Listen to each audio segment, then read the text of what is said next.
الحمد لله رب العالمين والعاقبة للمتقين والصلاة والسلام على رسوله محمد وعلى آله وأصحابه أجمعين وعلى من تبعهم بإحسان إلى يوم الدين. أما بعد فأعوذ بالله من الشيطان الرجيم. بسم الله الرحمن الرحيم. ادع إلى سبيل ربك بالحكمة والموعظة الحسنة وجادلهم بالتي هي أحسن إن ربك هو أعلم بمن ضل عن سبيله وهو أعلم بالمهتدين. صدق اللہ العظیم. بزرگان محترم اور میرے عزیز دوستوں اور بھائیوں، انسان کا اس دنیا میں آنے اور یہاں رہنے کا جو بنیادی مقصد ہے وہ اللہ تبارک و تعالیٰ کی اطاعت اور اس کی عبادت ہے، اور انسان کو اپنا یہ مقصد یاد دلانے کے لیے اور ان کو اللہ کی عبادت اور اللہ کو راضی کرنے کے طریقے سکھانے کے لیے اللہ تبارک و تعالی نے انبیاء علیہم السلام کو دنیا میں مبعوث فرمایا. اللہ کی طرف بلانا، اللہ کو راضی کرنے اور اس کی عبادت کرنے کا طریقہ کار بندوں کو سکھانا، یہ عظیم کام دعوت کہلاتا ہے. اور دعوت کے لیے اللہ تبارک و تعالی نے اس کائنات میں 1,24,000 کے قریب جلیل القدر انبیاء علیہم السلام کو مبعوث فرمایا، جن کی بنیادی ذمہ داری ہی یہی تھی کہ وہ اللہ کے پیغامات کو وصول کر کے اس کے بندوں تک پہنچائیں. جو کام جتنا بڑا ہو، جو مقصد جتنا بڑا ہو، جو ذمہ داری جتنی عظیم ہو، تو اس کو پورا کرنا یہ انسان کے لیے ایک بڑا مرحلہ ہوتا ہے. اس کے لیے ایک طریقہ کار درکار ہوتا ہے، اس کے لیے باقاعدہ حکمت عملی ترتیب دینی ہوتی ہے. دعوت کا کام ایک بڑا کام ہے. اللہ کی بات لوگوں تک پہنچانا، اللہ کی رضا کا طریقہ کار لوگوں تک پہنچانا، یہ جتنا عظیم کام ہے اتنی ہی اس کی ذمہ داری بھی زیادہ ہے. نبی کریم صلی اللہ علیہ وسلم 13 برس تک مکہ مکرمہ میں دعوت کا کام انجام دیتے رہے، اور 10 برس تک آپ صلی اللہ علیہ وسلم نے مدینہ طیبہ میں ہجرت کے بعد لوگوں کو اللہ کی طرف بلایا. تو گویا کہ حضور صلی اللہ علیہ وسلم کی جو دعوتی زندگی ہے اس کا دورانیہ 23 برس کا ہے. اب یہ 23 برس جو آپ نے اللہ کا پیغام لوگوں کو سنانے میں گزارے، جب ان کا ہم مطالعہ کرتے ہیں تو ہمیں 2 بنیادی اصول نظر آتے ہیں. یا یوں کہہ لیجئے کہ رسول اللہ صلی اللہ علیہ وسلم کی دعوت کے منہج میں اور آپ علیہ السلام کے دعوت دین کے اسلوب میں 2 بنیادی چیزیں تھیں. ایک تدریج، اور دوسرے نمبر پر اپنے زمانے کے ذرائع ابلاغ کو استعمال کرنا. جب آدمی اپنی بات دوسروں تک پہنچاتا ہے تو اسے پہنچانے کا کوئی راستہ چاہیے، کوئی آلہ چاہیے جس کے ذریعے وہ اپنا پیغام لوگوں تک پہنچائے.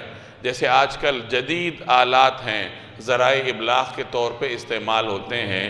ریڈیو ہے، ٹیلی ویژن ہے، اخبارات ہیں، اور اب سوشل میڈیا ہے جس میں ہر آدمی اپنا پیغام دوسروں تک پہنچا سکتا ہے. آپ اپنے گھر میں بیٹھ کر اپنی بات دنیا کے مختلف افراد تک پہنچا سکتے ہیں، دور دراز رہنے والے لوگوں تک اپنی بات آپ پہنچا سکتے ہیں. تو یہ اس زمانے کے ذرائع ابلاغ ہے جنہیں ابلاغ کے لیے استعمال کیا جاتا ہے. اسی طریقے سے ہر زمانے میں کچھ ایسے آلات رہے ہیں، کچھ ایسے ذرائع رہے ہیں جنہیں لوگ ابلاغ کے لیے استعمال کرتے تھے.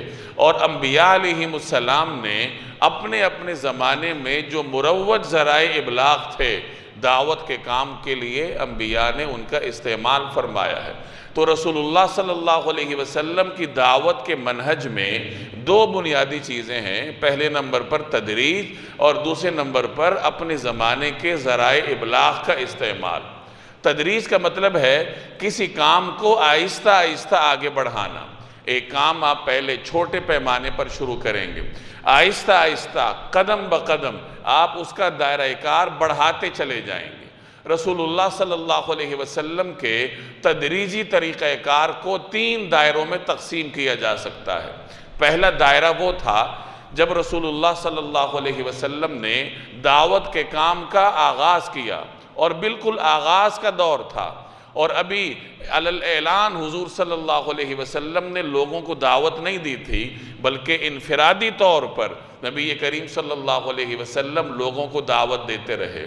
تو یہ حضور صلی اللہ علیہ وسلم کے دعوت کے تدریجی مرحلے کا پہلا دائرہ تھا، جس میں سب سے پہلے آپ صلی اللہ علیہ وسلم نے اپنی اہلیہ حضرت خدیجہ رضی اللہ تعالی عنہ اور اپنی بنات طاہرات اور حضرت علی رضی اللہ تعالی عنہ اور حضرت زید بن حارثہ رضی اللہ تعالی عنہ، یہ تمام حضرات نبی کریم صلی اللہ علیہ وسلم کے گھر کے افراد تھے۔ تو سب سے پہلے آپ صلی اللہ علیہ وسلم نے ان حضرات تک اللہ کا پیغام پہنچایا۔ اسی طریقے سے حضرت ابوبکر صدیق رضی اللہ تعالی عنہ نبی کریم صلی اللہ علیہ وسلم کے رفیق تھے، ان تک دعوت کا پیغام پہنچایا، اور 3 سال تک نبی کریم صلی اللہ علیہ وسلم اسی طریقے سے خفیہ طور پر دعوت کا کام چلاتے رہے۔ انفرادی طور پر جو اپنے قریبی لوگ تھے ان تک نبی کریم صلی اللہ علیہ وسلم دعوت کا پیغام اور اللہ جل جلالہ کی بات پہنچاتے رہے۔ اس دوران جو حضرات مسلمان ہوئے وہ بھی اپنے اپنے طور پر اپنے حلقے میں انفرادی طور پر خفیہ انداز سے دعوت کا کام چلاتے رہے۔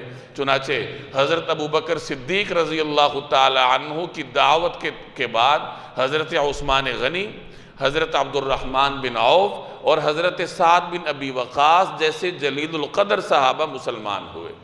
تو 3 سال تک اسلام کی دعوت نبی کریم صلی اللہ علیہ وسلم اور آپ کے اولین صحابہ اس طریقے سے خفیہ طور پر چلاتے رہے۔ پھر اللہ تبارک و تعالیٰ نے یہ آیت نازل کی، یا ایہا المدثر، اے چادر لپیٹنے والے، اے کملی والے، قم، کھڑے ہو جائیے، فانذر، اور لوگوں کو ڈرائیے، لوگوں تک اللہ تبارک و تعالیٰ کا پیغام پہنچائیے۔ اب یہاں سے دعوت کا اگلا مرحلہ شروع ہوتا ہے، یا رسول اللہ صلی اللہ علیہ وسلم کے دعوت کے تدریجی مرحلے کے دوسرے دائرے کا آغاز ہوتا ہے۔ چنانچہ نبی کریم صلی اللہ علیہ وسلم نے اپنے گھر والوں کو اکٹھا کیا۔ اس دوران یہ آیت میں نازل ہوئی، وَأَنذِرْ عَشِيرَتَكَ الْأَقْرَبِينَ، کہ اپنے قریبی رشتہ داروں کو ڈرائیے، اپنے قریبی رشتہ داروں تک اللہ کا پیغام پہنچائیے۔ چنانچہ سیرت نگار لکھتے ہیں کہ اس کے بعد آپ صلی اللہ علیہ وسلم نے اپنے گھر میں اپنے قریبی رشتہ داروں کے لیے دعوت کا اہتمام فرمایا۔ 2 مرتبہ آپ نے دعوت کی۔ پہلی مرتبہ جب دعوت فرمائی، لوگ آئے، اپنے قریبی رشتہ دار نبی کریم صلی اللہ علیہ وسلم کے دسترخوان پر آئے، تو ابو لہب بھی آ گیا۔ چونکہ ابو لہب ابتدا ہی سے اسلام کا دشمن تھا، تو اس نے پہلے ہی نبی کریم صلی اللہ علیہ وسلم کو کہا کہ جو بات کرنی ہے کر لیجئے، لیکن یہ جو نیا دین آپ پھیلا رہے ہیں یہ بات نہ کیجئے، اس لیے کہ پورے عرب کا مقابلہ کرنا یہ آپ کے خاندان کے لیے ممکن نہیں ہے۔ تو ابو لہب کے شور شرابے کی وجہ سے اس موقع پر نبی کریم صلی اللہ علیہ وسلم لوگوں کے سامنے اللہ کا پیغام نہ رکھ سکے۔ تھوڑے عرصے کے بعد جبریل آئے، اور ان کے ہمت بندھانے کے بعد آپ صلی اللہ علیہ وسلم نے دوبارہ اپنے خاندان والوں کی دعوت کی، اور اس موقع پر رسول اللہ صلی اللہ علیہ وسلم نے اپنے قریبی خاندان والے اور اپنی برادری والوں کو اللہ تبارک و تعالیٰ کا پیغام پہنچایا۔ تو ابتدا اپنے گھر والوں سے کی، دوسرے مرحلے پر اپنے قریبی رشتہ داروں کو بلایا، ان تک اللہ کا پیغام پہنچایا، اور اب اس کے بعد دعوت دین تیسرے مرحلے میں داخل ہوتی ہے۔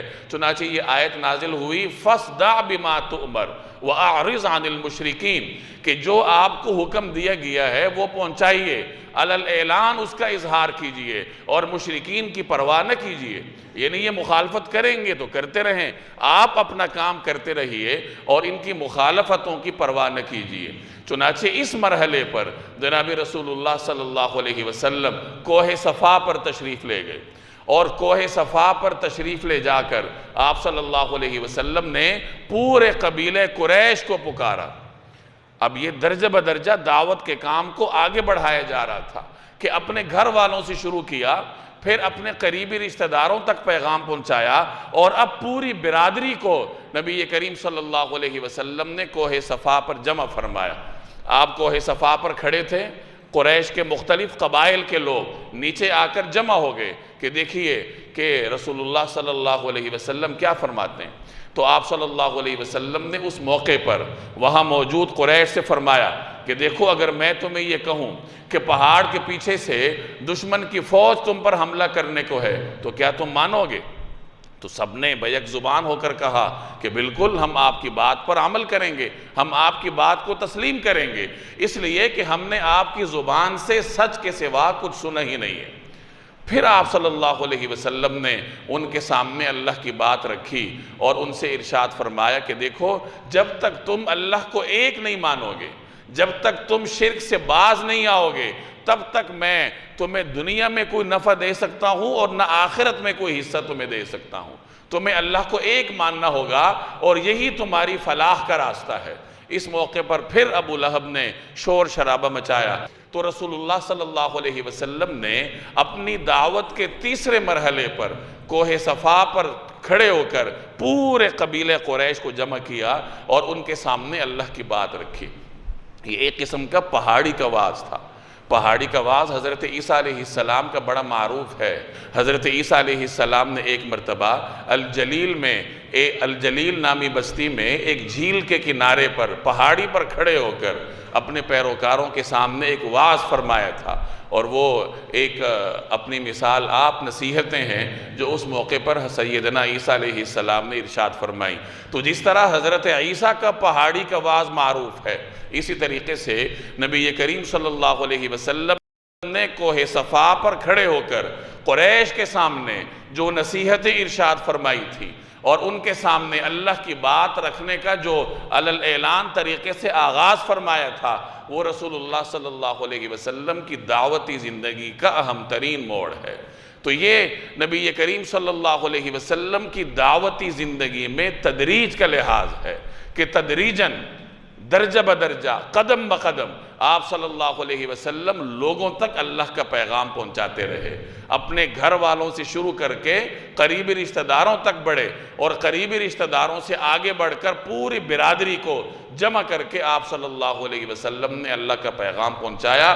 اور اب اس کے بعد نبی کریم صلی اللہ علیہ وسلم مکہ کے باہر لوگوں کی طرف متوجہ ہوئے، چنانچہ طائف تشریف لے گئے۔ مکہ کے قرب و جوار میں رہنے والے مختلف بستیوں، مختلف قبائل میں آپ صلی اللہ علیہ وسلم تشریف لے جاتے اور انہیں اللہ تبارک و تعالیٰ کا پیغام پہنچاتے۔ پھر مکہ مکرمہ مدینہ طیبہ تشریف لے گئے، وہاں اوس اور خزرج کو تبلیغ فرمائی، مدینہ منورہ میں یہود کو تبلیغ فرمائی، مدینہ کے قرب و جوار کی بستیوں کو اللہ کا پیغام سنایا۔ اور ایک مرحلہ وہ آیا جب آپ صلی اللہ علیہ وسلم نے خطوط اور مکتوبات کے ذریعے دنیا کے بڑے بڑے بادشاہوں تک اور بڑی بڑی ریاستوں تک اللہ تبارک و تعالیٰ کا پیغام پہنچایا۔ تو اپنے گھر سے شروع کر کے دنیا کے بڑے بڑے بادشاہوں تک رسول اللہ صلی اللہ علیہ وسلم بتدریج دعوت کے دائرے کو اور دعوت کے میدان کو توسیع دیتے رہے۔ یہ طریقہ کار ہے اللہ کی بات پہنچانے کا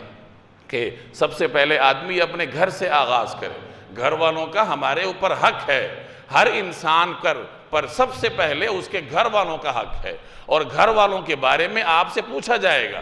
کلکم راعٍ وکلکم مسئول عن رعیتہ، تم میں سے ہر شخص نگہبان ہے اور ہر شخص سے اس کی رعایا کے بارے میں پوچھا جائے گا۔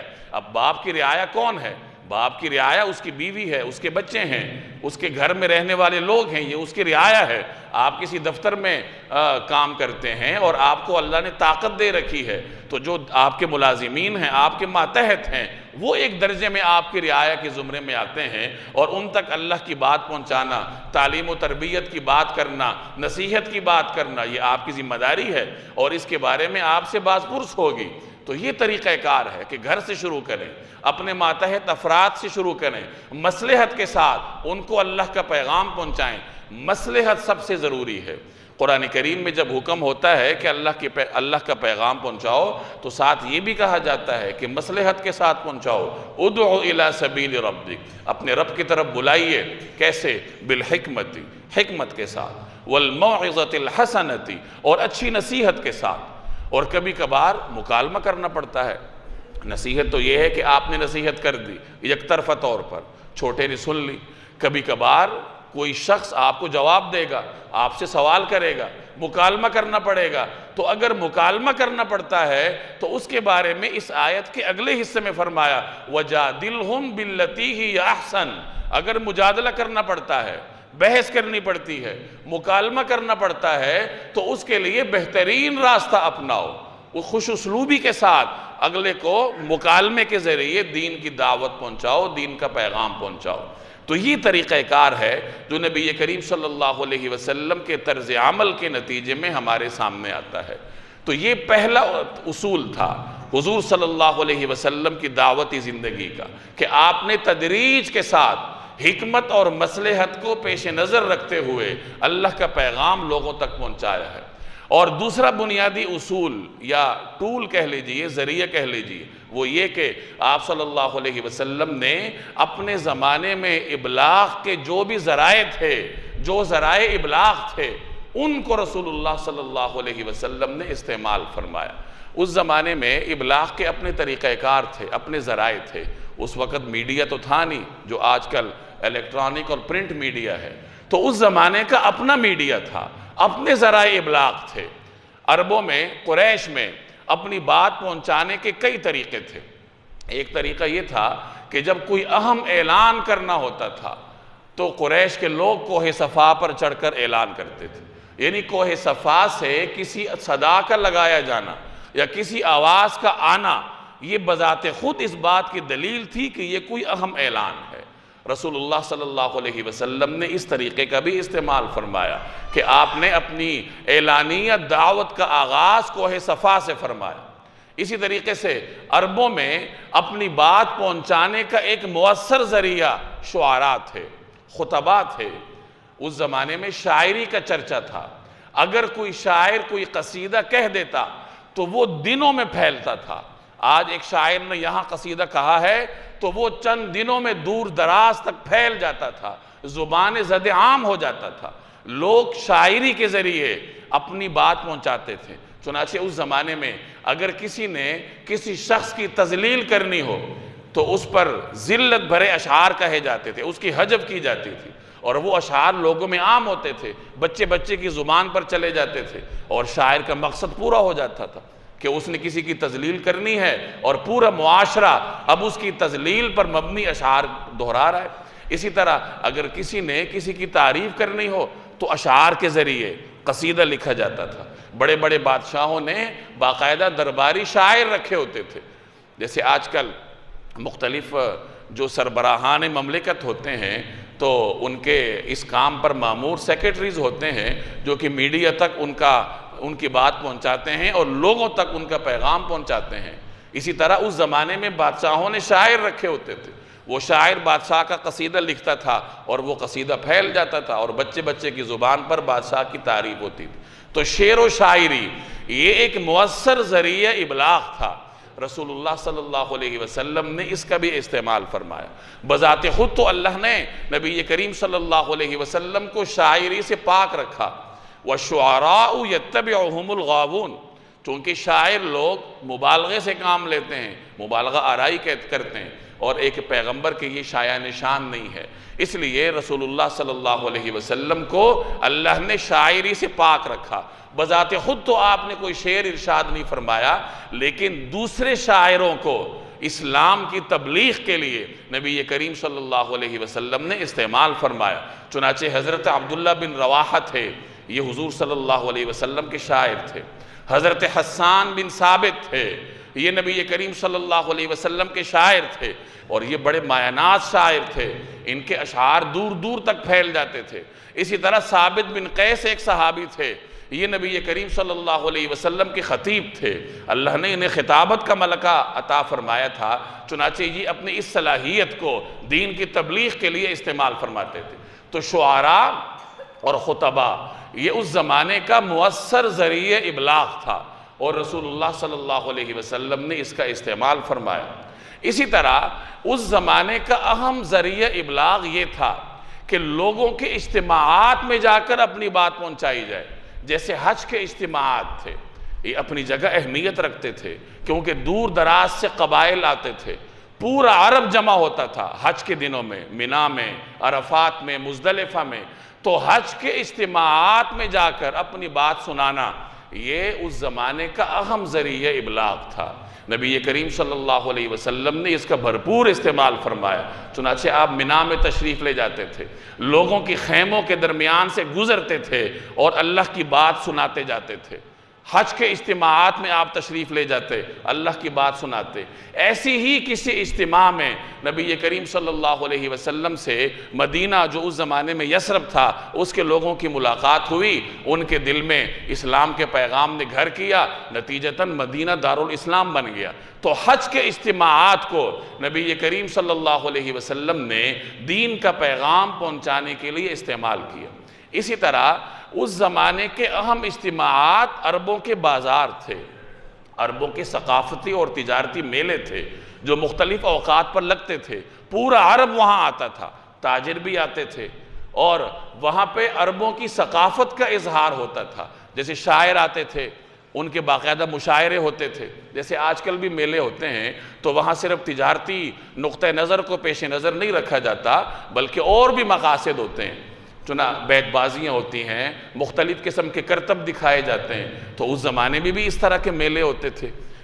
مکہ کے قریب میں 3 قسم کے میلے معروف تھے. ایک عکاظ کا میلہ تھا، بازار، جو کہ نخلہ اور طائف کے درمیان لگتا تھا. آج بھی یہ طائف میں لگتا ہے، اور عرب کوشش کرتے ہیں کہ عکاظ بازار کے ذریعے اپنی صدیوں پرانی ثقافت کو زندہ رکھا جائے. تو عکاظ اہم ترین بازار تھا جس میں عرب کے لوگ شوال میں جمع ہوتے تھے.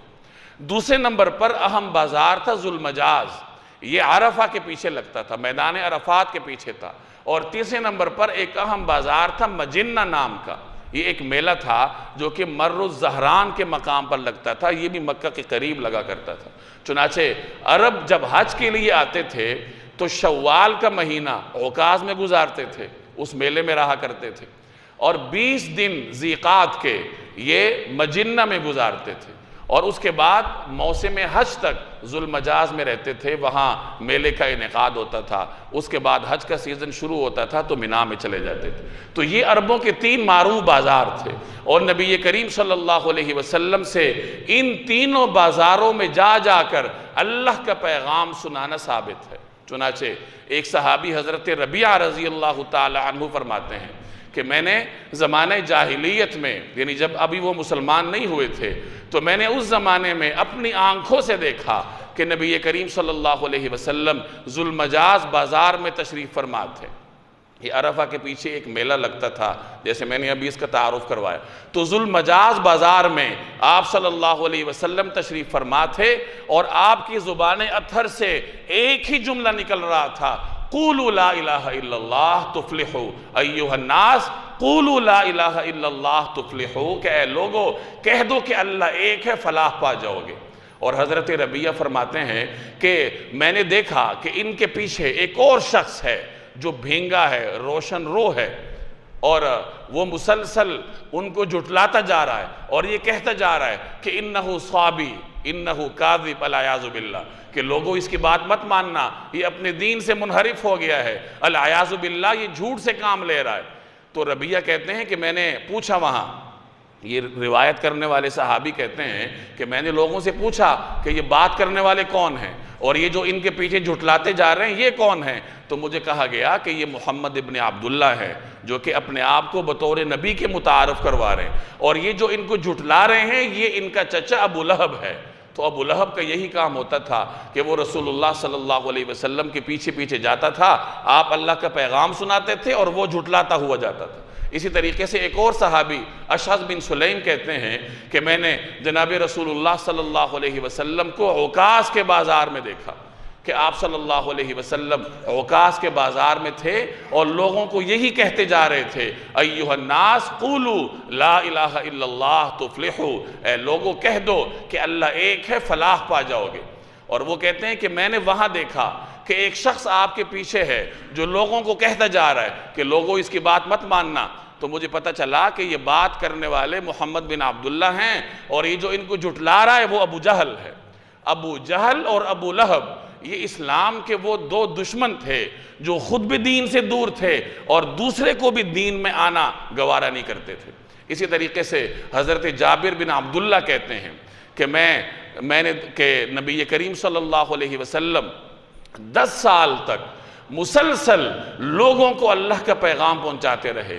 آپ لوگوں کے گھروں میں جاتے رہے، آپ مجنہ اور عکاظ کے بازاروں میں جاتے رہے، آپ منا کے میدان میں لوگوں کی بستیوں کے درمیان سے گزرتے رہے، اور یہی بات ارشاد فرماتے تھے کہ من ینصرنی، کہ کون وہ شخص ہے جو میری نصرت کرے، یعنی دین کا پیغام آگے پہنچانے میں میرا دست و بازو بنے، اور کون وہ شخص ہے من یؤوینی، جو کہ مجھے پناہ دے، یعنی جس کی حفاظت میں آ کر میں اللہ کا پیغام پہنچاؤں، اور جو میری نصرت کرے گا اور مجھے اپنی پناہ اپنی حفاظت میں لے گا فلہ الجنہ، تو اس کے لیے جنت ہے۔ حضرت جابر بن عبداللہ کہتے ہیں کہ نبی کریم صلی اللہ علیہ وسلم یہ پیغام سناتے ہوئے لوگوں کی بستیوں کے درمیان، لوگوں کو خیموں کے درمیان گزرتے تھے، اور مزید فرماتے ہیں کہ کوئی ایک شخص بھی ایسا نہیں تھا جو نبی کریم صلی اللہ علیہ وسلم کی نصرت کرتا یا آپ صلی اللہ علیہ وسلم کو اپنی پناہ میں لیتا، لیکن اس کے باوجود آپ صلی اللہ علیہ وسلم نے مسلسل منا کی بستیوں میں اور خیموں کے درمیان گزر گزر کر لوگوں کو اللہ کا پیغام پہنچایا، اور لوگ آپ کی طرف اشارے کرتے تھے، ایک دوسرے طنز کے طور پر ایک دوسرے کو مخاطب کر کے اشارے کرتے تھے، لیکن رسول اللہ صلی اللہ علیہ وسلم نے دعوت کا کام نہیں چھوڑا، اور پھر اس کا نتیجہ تھا کہ آگے اللہ تبارک و تعالی نے پورے عرب میں بلکہ پوری دنیا میں نبی کریم صلی اللہ علیہ وسلم کا پیغام پہنچایا۔ تو خلاصہ یہ نکلا کہ اس زمانے میں ابلاغ کے جو بھی ذرائع تھے، یا یوں کہہ لیجئے کہ میڈیا کا جو طریقہ کار تھا، رسول اللہ صلی اللہ علیہ وسلم نے دین کی دعوت کے لیے استعمال فرمایا۔ اب ہمارے لیے اس میں سبق ہے کہ آج جو بھی ذرائع ابلاغ ہیں جو میرے اور آپ کے کنٹرول میں ہیں، اب ٹھیک ہے اخبار میں آپ بیان جاری نہیں کر سکتے، ٹی وی تک بہت ساروں کی رسائی نہیں ہوگی، لیکن سوشل میڈیا جو نام کا ذریعہ ابلاغ ہے وہ تو ہر شخص کے ہاتھ میں ہے، ہر شخص کے موبائل میں ہے، ہر شخص کی دسترس میں ہے۔ تو دین کا پیغام پہنچانے کے لیے نبی کریم صلی اللہ علیہ وسلم کے طرز عمل کو پیش نظر رکھتے ہوئے اپنے زمانے کے ابلاغ کے ذرائع کا استعمال کرنا، یہ میرے اور آپ کی ذمہ داری ہے کہ جب آپ اپنے موبائل کو اپنے لیپ ٹاپ کو اس طرح استعمال کریں کہ جہاں اپنے دیگر اپنے کاموں کے لیے اس کو استعمال کرتے ہیں تو اس کو دین کا پیغام عام کرنے کے لیے بھی استعمال کریں۔ اللہ تبارک و تعالی عمل کرنے کی توفیق عطا فرمائے۔ وما علینا الا البلاغ۔